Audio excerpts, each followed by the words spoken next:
Hello, friend Mormo here. I'm here with Todd Goldfinger, and we're doing a very special show tonight about mental health, and it's a very serious topic, but it's something that we both feel strongly about.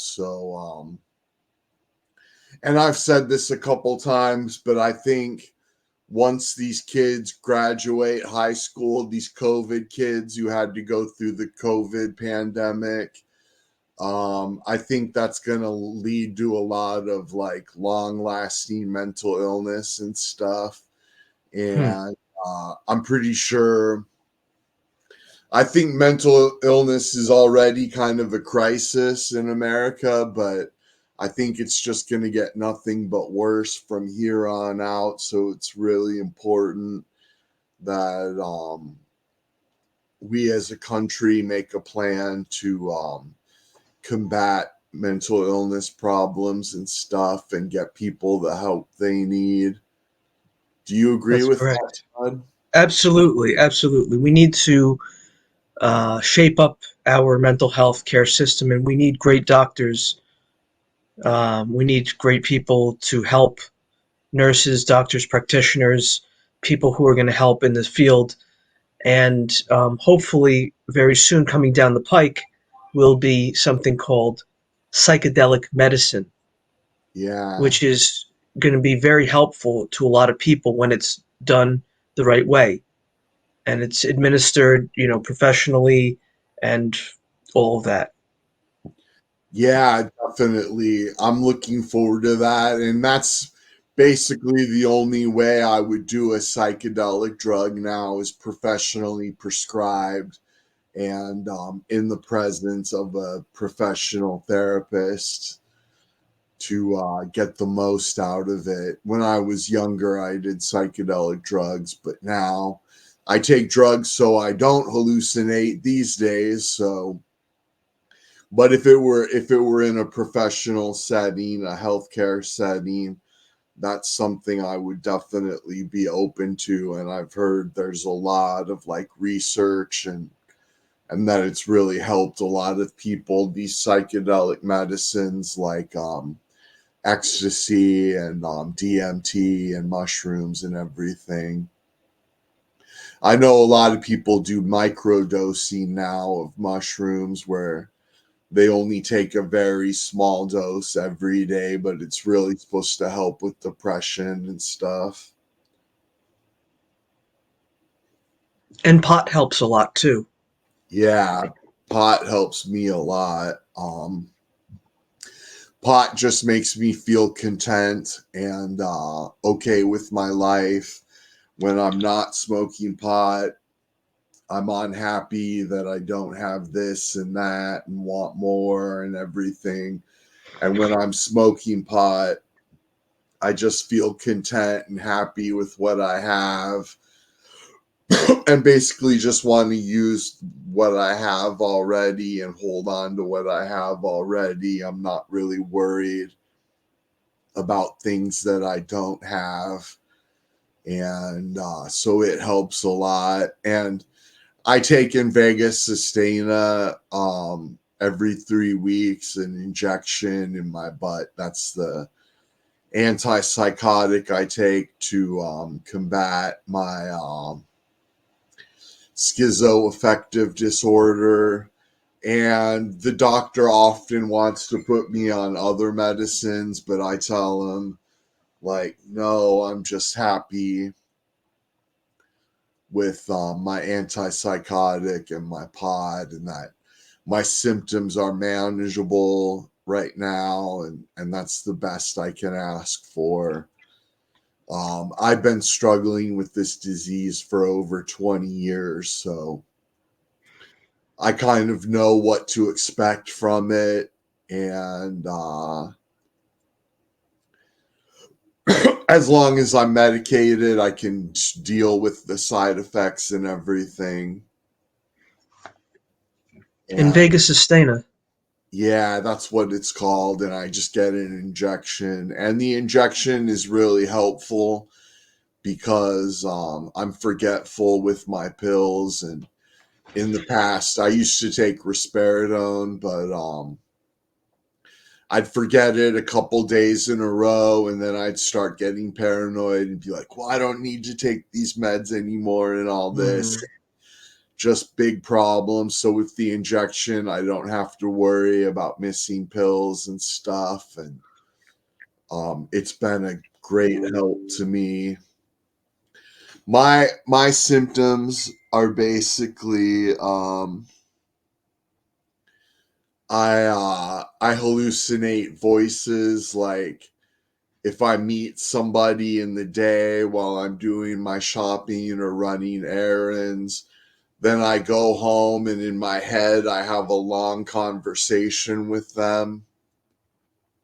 My hallucinations are more like memories, really. I remember having a long conversation that didn't happen. And then the next time I see that person, it's awkward because I don't I don't know what was actually said and what wasn't. And that's the really confusing part about schizophrenia to me, is just that you never know what happened in reality and what was just a hallucination. At least that's how it works for me. Hmm. And so I just try and smile and act like nothing happened. And that's how I manage it, basically. Yeah, I also have a similar diagnosis. I was also diagnosed with schizoaffective disorder as well, and it actually took me to go to Mexico and ask a friend. I was telling him my symptoms, and we went to the pharmacy and over the counter got a Abilify. Oh, So, good. when I came back, I was able to, say to my doctor, this is what works for me, and I was able to get it prescribed. So, Excellent. Are you on Medicaid? I believe so. Right on. That's good. That's I've been doing volunteer work for the last 3 years. right on. Medicaid has been a huge help to me. It's the only way I can afford my treatment, like my medication. And I feel as a responsible adult, it's mandatory that I see a therapist once a month who can keep track of where I'm at, and I can explain my That's good that you symptoms have that. and my life too. And I also have a caseworker who's really helpful, because as an individual who's mentally ill, like, I don't always see my reality and my surroundings the way they are. So to have these professionals in my life who can take an outsider's perspective on my life and my problems and stuff is really helpful, to have people to check in with and, like I say, just describe my symptoms and my problems and everything, and get that professional help that I need. But, and really, hold on a second. Here, enjoy. Yeah, I'm just eating a Salisbury steak hungry man dinner, but the oh, I forgot what I was going to say. Um so like I can't be middle class. I can either be very poor and be on Medicaid, or I can be very rich and pay for my own medical treatment. But there's just no way for me to exist in the middle class. And I think that's a real unfortunate reality for me. And I always wonder, like, what my grandfather would think, who worked so hard to get my family into the middle class and stuff.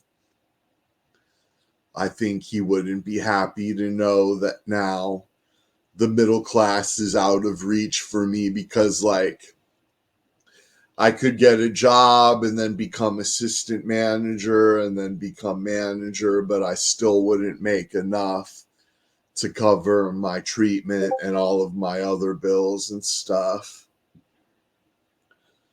So it's kind of like my own unique hell where I just have to stay poor all the time just so I can get the treatment I need, you know? Hmm.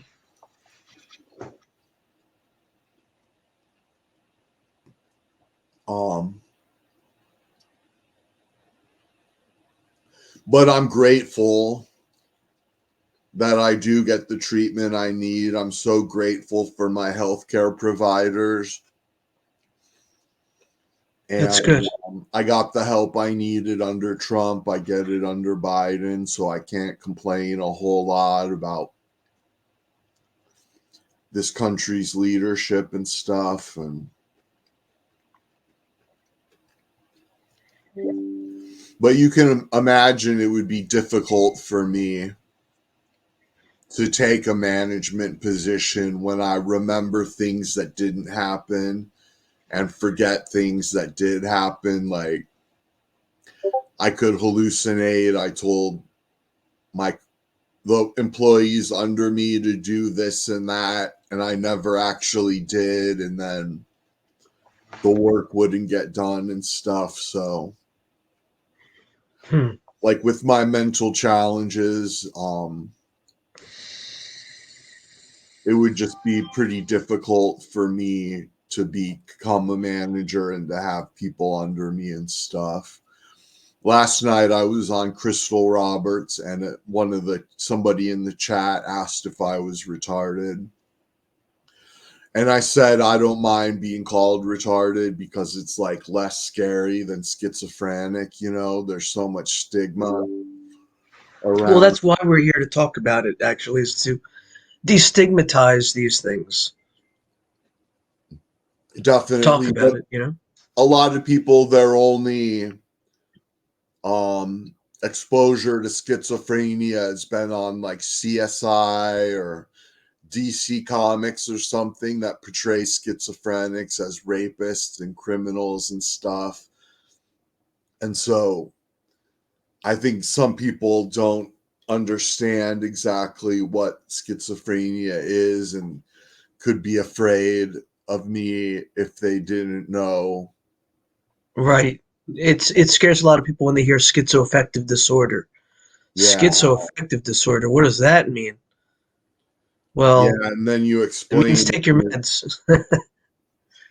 And then you explain it. I explain it as being like symptoms of schizophrenia mixed with symptoms of bipolar. And then people really freak out because maybe they know a bipolar and how difficult that could be. So to have Yeah. both is like even more intimidating to people. But I always tell people it's not full scale schizophrenia or full scale bipolar. It's just symptoms of both. And Like in a psychosis. way, and psychosis, yeah. But in a way, I feel blessed that I don't have one or the other extreme. I just have symptoms of both and have to struggle. I was manic last night, stayed up until like 5 a.m. in the morning, and that's the bipolar part of it for me. I get manic sometimes. But the pot helps. It does definitely. And Like I when going to sleep. and I just have to remind myself when I'm manic, not to make big decisions, like especially purchasing decisions, and to just ride it out and wait. And then if I'm manic for days, then it takes days to recover. I gotta like catch up on my sleep and just feel real sluggish and unable to drive for a couple days after a real bad manic spell. But my medication helps. I have pills I can take. I take the pill form of Invega as well. Hmm. And I'm actually late with my shot this month. The pharmacy didn't refill it in time, so I'm like a few days late already. Oh, so maybe that's why you're having that kind of mania.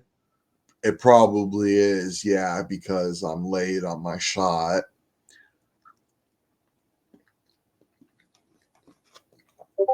Um, what That is sound is that people checking in did, was anybody gonna hop on or no, is it just gonna it's be us?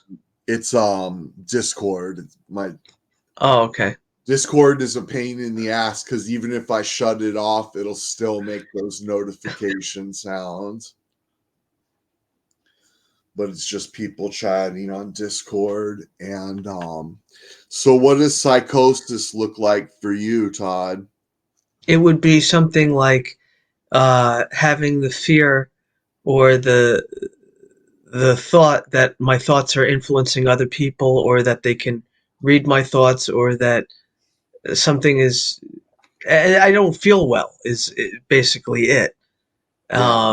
And when that happened, that actually happened um, on Elisa's show, where one night I forgot to take my medication, and the next day I started feeling miserable. Oh no. And she tried to exploit this, and all this stuff, and to try to make another kind of K job situation out of it. Which is ridiculous because she would have lost her um, co-host. But Yeah. anyway, different story. That's how we know each other.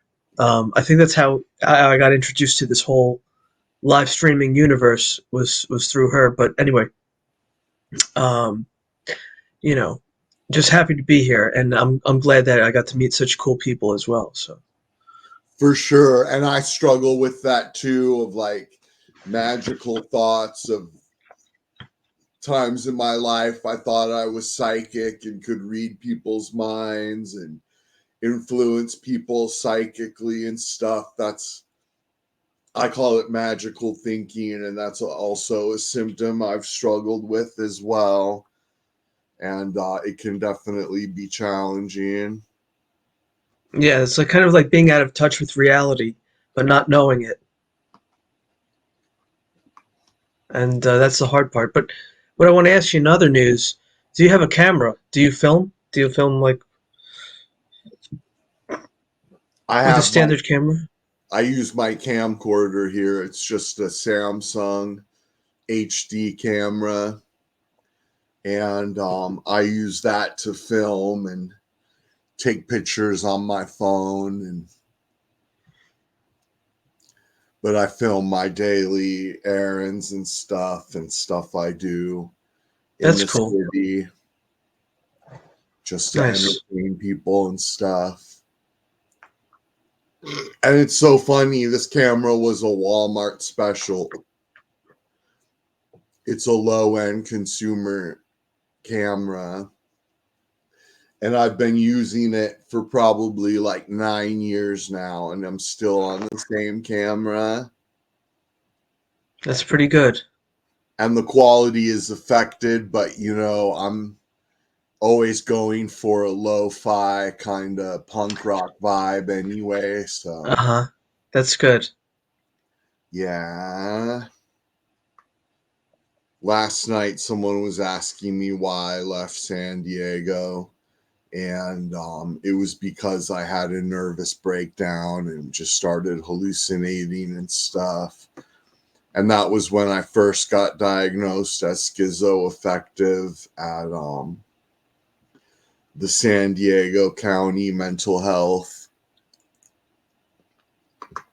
the county mental health department. I went there and explain what I was going through. And it was worse when I was young, when I first started getting symptoms of my mental illness, because um, I would I'd hallucinate being like violent and committing sexual assault and like derogatory sexual comments towards women and stuff. And I'd say hi to a woman at work, and then I'd get home that night and remember like grabbing her butt and making derogatory comments and stuff. And then I'd come to work the next day and just like apologize. I'm so sorry I did that to you. And all this. And then she would say, I have no idea what you're talking about. You were fine yesterday. And this kept happening over and over again. So that's when, sorry, I'm getting hot. It's must be a warm day here. But that's when I first went to county mental health and they diagnosed me as schizoaffective, and it kind of had a different meaning back then. Back then they used to call schizoaffective like a hippie disease, and it was kind of tied into drug-induced psychosis, but they told me it was a hippie disease and that people who did too many drugs got it. And Hmm. now it kind of has a different meaning, but so The first psychosis I had was when I was 19, and it wasn't drug induced. okay. So, Yeah, these hallucinations I was having weren't drug induced either, but other psychologists I've been to have diagnosed me as drug induced psychosis. hmm. Just because they ask what drugs I've taken, and I can list off like a whole handful of different drugs I've tried and stuff. So I think they just assume that must be where the damage came from. I know that my grandfather saw a therapist after the war, and I think there is some schizophrenia in my family, but so far it doesn't seem real genetic. Like it didn't affect my parents or anything. So Hmm. I think part of it could have been maybe coming from a split home, because I remember as a child, like my parents divorced when I was a baby. And then when I was in first grade and around that age, I started visiting my dad. And I remember one time I visited my dad and then I came home and just started crying my eyes out, like just bawling, because it was so difficult for me to cope with. I felt like two different people. I was one kid when I was with my dad, and I was another kid when I was with my mom and my grandparents and stuff. And I think that crying jag I had might have been like my first little nervous breakdown as a kid and stuff. And so I don't know if that led to long term mental illness or not. I'm not exactly sure what all caused it, but Are you able to travel? um not really. I don't really like driving much anymore. I have a car and a driver's license and insurance and everything, but I kind of just use it to go to places close to my home, and I'm really nervous about traveling. For instance, Kay Jobs lives in Missouri now, Hmm. and I'd love to go visit her and hang out with her and stuff, but it just seems too scary to drive to St. Louis and be in St. Louis traffic and stuff. It would just freak me out, you know. So I don't travel. And then I found a place in Rogers, Arkansas that can digitize high 8 videotapes. And I have some videotapes from 2004 of different punk shows I attended. Oh, cool. I want to get them digitized for content on my channel, but I'm too scared to drive an hour and a half away. And I'm scared to go to Arkansas and stuff. So my mom is going to visit next month, and she said she'd take me to Arkansas to drop the tapes off and stuff. That's cool. And so my mom is going to drive me down there, but yeah, I'm kind of incapable of traveling right now. I was supposed to go visit my family for Christmas, but I didn't want to go to my old hometown because I had a nervous breakdown there, and I'm afraid I'll have another one if I go visit, and I'm afraid to fly by myself and stuff. And so they're going to come visit me instead of me visiting there. What are the food places like near you? They're good? Yeah, I'm really blessed. It's amazing living in Branson because it's basically a small town that has all the amenities of a big city. Mm-hmm. Because like millions of people travel here as tourists every year. And so we have like most of the fast food places. We have lots of fine dining restaurants. Just about there's like even foreign foods like Jamaican food and stuff, and Mm-hmm. different nationalities of food, and we have food trucks. Well, that And sounds good. yeah, like I say, I mostly just hang like I live in a suburb of Branson called Hollister, and I mostly just hang out around there. But like on Halloween, I'm probably going to go to Black Oak Grill, which is at the Branson Landing Mall, because they have trick or treating at the mall, and I like to sit in the window and eat my dinner as I watch the trick or treaters go by. Halloween is like the one day in the year when I want to see kids and stuff. Other than that, I'd rather just stay away from them. But I love Halloween and seeing the kids in their costumes and stuff.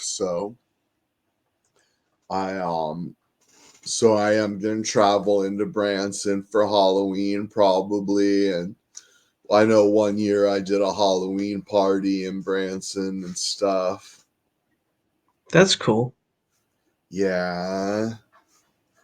But it's really with my illness, it's really hard for me to keep a relationship going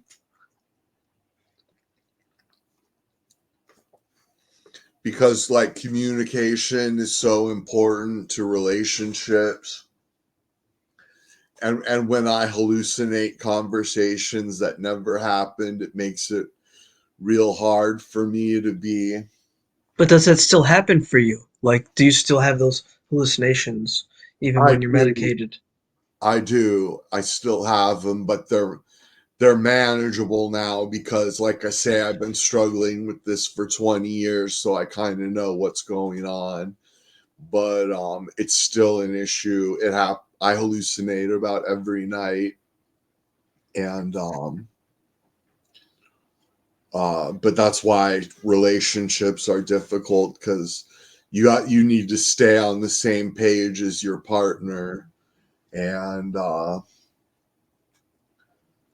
when I never know what was said and what wasn't with anybody, it makes it challenging. So if I ever do find a partner, like a woman, a sex partner, then she'll have to be very patient and like understanding and be sure to communicate with me a lot, and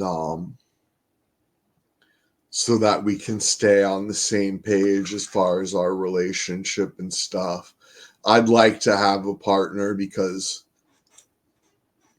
it's challenging living alone and stuff. So one day I hope to have a partner, but like I say, it would have to be a very patient woman, not only in the communication department, but for sex too, because I've been sexually inactive for 7 years. So it would take a patient woman to like help me get back to where I could perform sexually. Um, it would just take me a few tries, to get back in the swing of things as far as sex goes. So,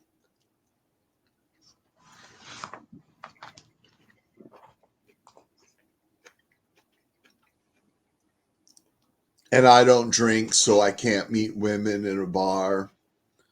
So that makes it challenging. There is a coffee shop close to my house that I should probably hang out with, and I could probably meet people there. That's a good idea. Yeah. I wish my dispensary had some kind of like social aspect to it where I could meet other Right, that would be very cool. night smokers and we could hang out and smoke Delta 9 together and stuff. I wish they had a bulletin board or something where I could post Hmm. a little ad saying I'd like to meet up and smoke joints and stuff. And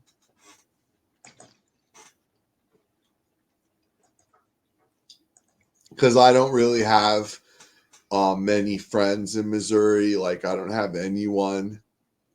Yeah, that's how I feel here. I don't have anyone I could ask a favor from. Like if I ever had to go to the hospital, my cat, I don't know what I'd do with my cat because I don't have anybody who can take care of my cat while I'm gone if I have to go away for a few days. And so there's been times when I've wanted to go to the hospital if I'm struggling with like suicidal thoughts and stuff like that. And I think, Hmm. wow, I should probably go to the hospital, but then what would happen to my cat? Oh my goodness, Yeah, so that's tough.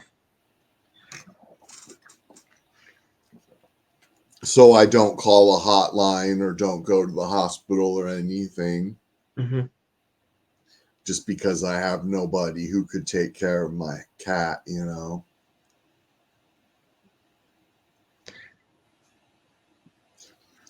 But we talk Uh, about stigmas and like yeah. I always tell people if you're curious, look up my police record. You'll see that I've never committed a violent crime. I have basically a clean arrest record and everything. And so my illness is very challenging and difficult and confusing for me and other people in my life, but I'm not a violent person and I don't commit crimes and stuff like that. So it's That's important good. people know that not all schizophrenics are violent or criminals. And I've actually heard that the same proportion of people who of schizophrenics who are violent and commit violent crimes, it's the same proportion as the general population of people who commit crimes. Mentally healthy people and mental illness people, it's the same percentage of them that commit violent crimes. I found some cheap flights out to Kansas City. Right on. That's pretty close to Kansas City. It's close. Kansas City is close to me. Imagine, like, what kind of films would we make? Like, what kind of horror films would we be able to make if we were working together? Just a brainstorming thing. Just imagine. Um, How do you think well, about them? if we were together, then one person could hold the camera, and the other person could perform. And so we could go out and wear costume and makeup and record ourselves around Branson, Missouri, at all Hmm. of the tourist attractions and stuff. Especially this time of year, I can get away with wearing makeup in public, you know. But we could go to parks as well and film I walking could also be your wingman. a ring man. A wingman. Oh yeah, for sure. I think you already are. Ever since you've been on my channel, I've been seeing a lot more females in chat, Great. so that's working out already. But and then Because I'm thinking about what to do with my life. Like, I'm pitching this show, but it's going so slowly and all this stuff. And I really want to make content. I want to make films, like funny films, and you well, know, you're in New York, aren't you? yeah. If I were you, I would make like tourist style content. I have a woman I've been friends with for a long time, and she lives in New York, and she's like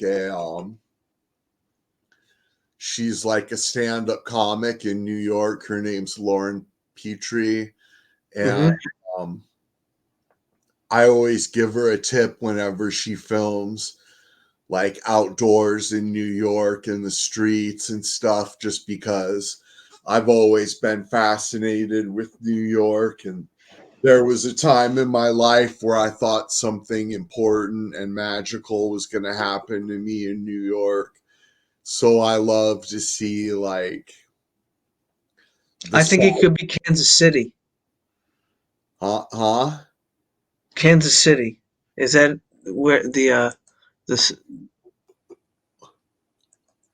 that could be a great entertainment. Yeah, Mormo does Kansas City or something. I also live close to a town called Springfield that's pretty big. Hmm.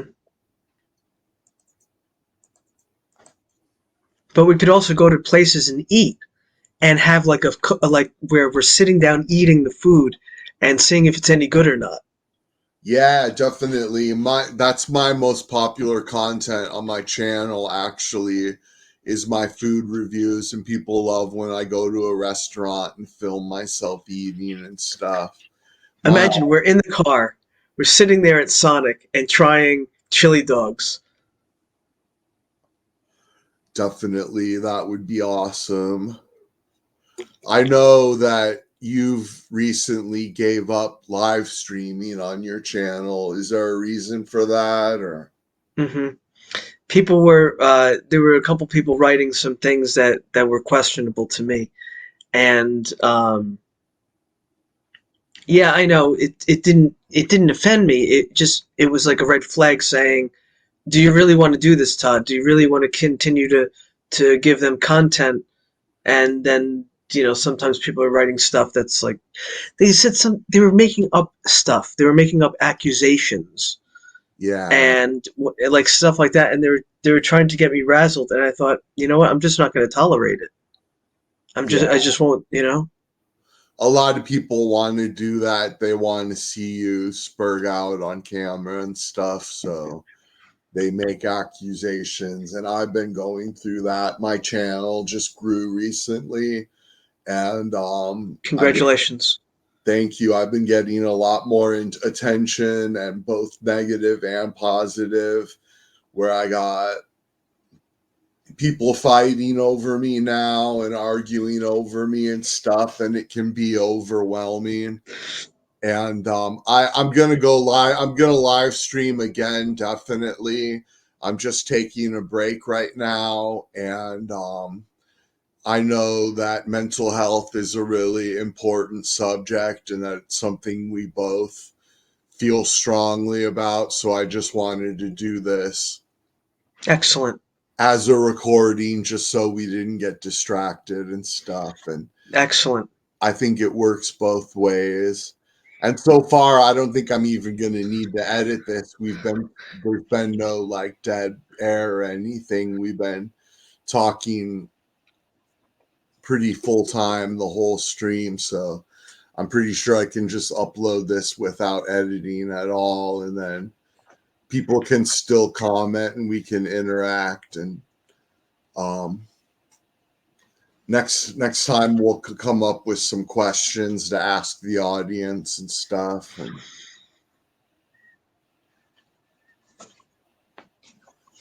if That's right. if people if there's other people who struggle and how they feel about stuff. And Yeah. I recently got a new fan, this guy called Skilled Boglum, and Mm-hmm. he's in a similar situation to me where like Medicaid is the only way he can live. Basically, it's the only way he can afford the treatments for his illness and stuff. And so he said he's really thankful, and I'm also very thankful.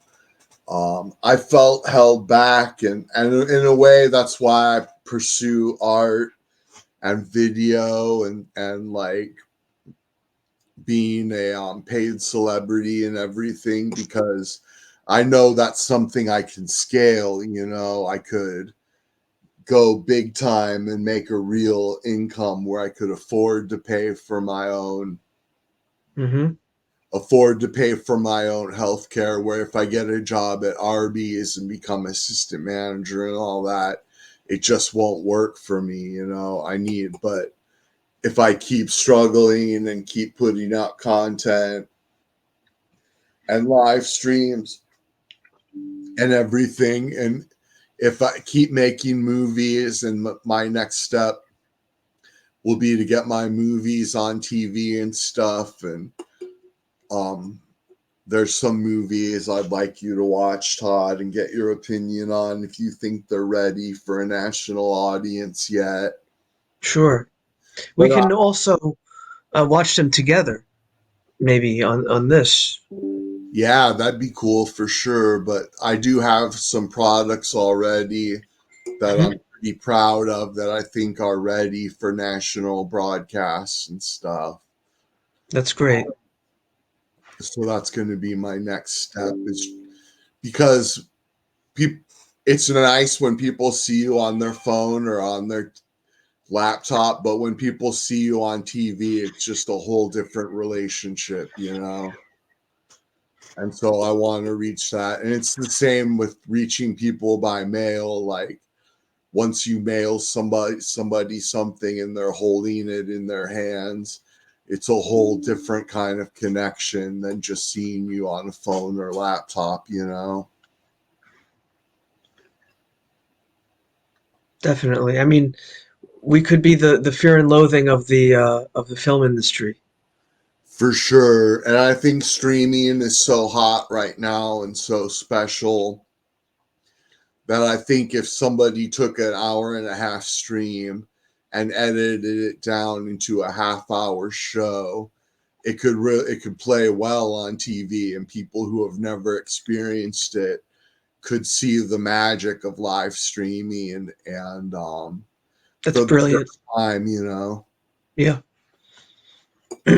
And that's another thing I'm interested in doing, is just continuing to make live streams as I've been doing, but then edit them and package them for a network, you know. Very good idea. Well, I'd For like to help you out. great, great. And I know you're really hustling now too with like pitching the networks and stuff. So we should probably share ideas and experience about what we've both tried and everything. Hmm. Yeah, And we can also team up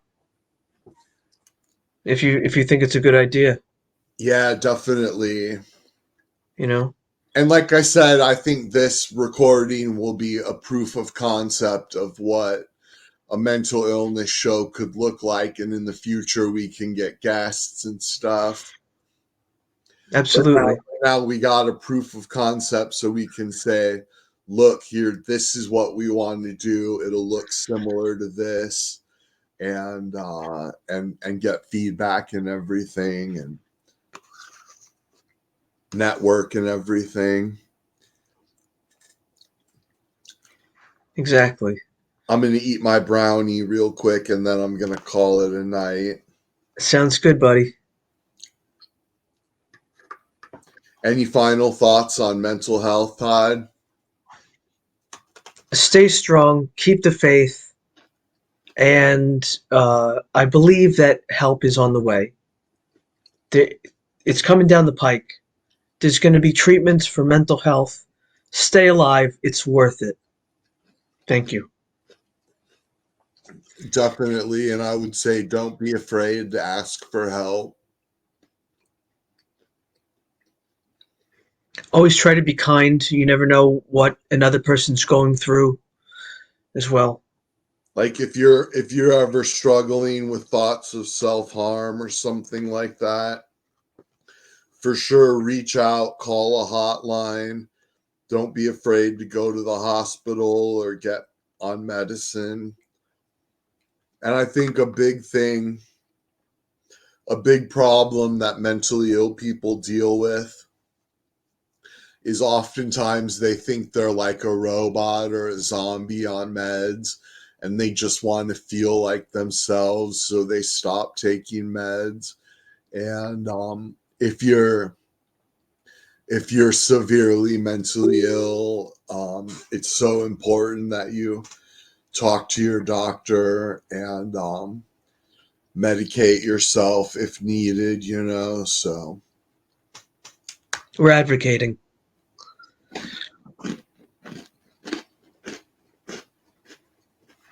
for sure. And when you find the right meds, then you'll feel all right. A doctor said to me, would you like to paint the picture from the top of the mountain, or do you want to be on the rocky boat? So, Definitely.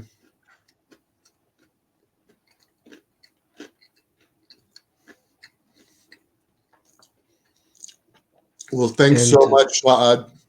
thank you so much. Thank you for watching. And Thank you, everybody, Mormo. please comment your thoughts on mental health in the comments, and have a great night. All the best. Peace.